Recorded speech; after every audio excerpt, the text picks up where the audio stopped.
Orúkọ mi ni Ọba Àjànàkú, Babájídé Gabriel, Agbélédolúwa, Alárọ̀jíjì ti ìlú Àrọ̀jíjì Ìjẹ̀ṣà Land. Kábíyèsí o. Kábíyèsí, báwo ni ìlú Àrọ̀jíjì, báwo ló ṣe jẹ́, báwo ni wọ́n ṣe tẹ̀dó? Láti Ilé-Ifẹ̀ láti lọ sí ìlú Ìgbàjọ. Ìdí wa náà ń jọba ní ìlú Ìgbàjọ. Gẹ́gẹ́ bí ó ṣe wà láyé àtijọ́, bóyá ẹ̀gbọ́n ló jọba, àbúrò á kúrò nílùú fún ẹ̀gbọ́n, tàbí kí ẹ̀gbọ́n kúrò nílùú fún tábúrò bá jọba, kí ẹ̀gbọ́n kúrò nílùú fún àbúrò, ló gbé wa ti Àtàré dé ìlú Ẹ̀sà Odò. Ìlú Ẹ̀sà Odò láti Ọlọ́run ti jọ̀ǹda ìlú Àrọ̀jíjì jáde fún wa.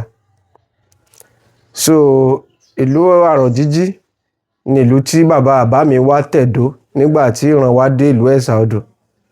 Bàbá mi tó jẹ́ Àjànàkú Isaiah Ọ̀kẹ́ Agbélé, òun ló dá ìlú Àrọ̀jíjì sílẹ̀. Ìlú Àrọ̀jíjì yìí, látara omi Ọ̀ṣun tó wà ní ìlú Àrọ̀jíjì ni a ti rí ẹja electric catfish tí gbogbo èèyàn mọ̀ sí ẹja òjíjí. Òun ló bí orúkọ tí wọ́n fi ń pè ìlú yẹn ní Àrọ̀jíjì Ìjẹ̀ṣà. Ẹ ṣé lọ́pọ̀lọpọ̀ kábíyèsí. Kábíyèsí, tá bá wá ní ká máa kà ní méjì mẹ́ta, yóò tó bí ọba mélòó báyìí tó ti jẹ kí ó tó kàn yín? Èmi ni mo ṣẹ̀ṣẹ̀ jẹ lọ́jà ìlú Àrọ̀jíjì. So tí ìjọba dẹ̀ mú àgbéga elevation bá ìrìn àjò ìlú lẹ́yìn ìgbà tí bàbá tó bí bàbá mi tẹ ìlú Àrọ̀jíjì dó. Èmi ni ọba àkọ́kọ́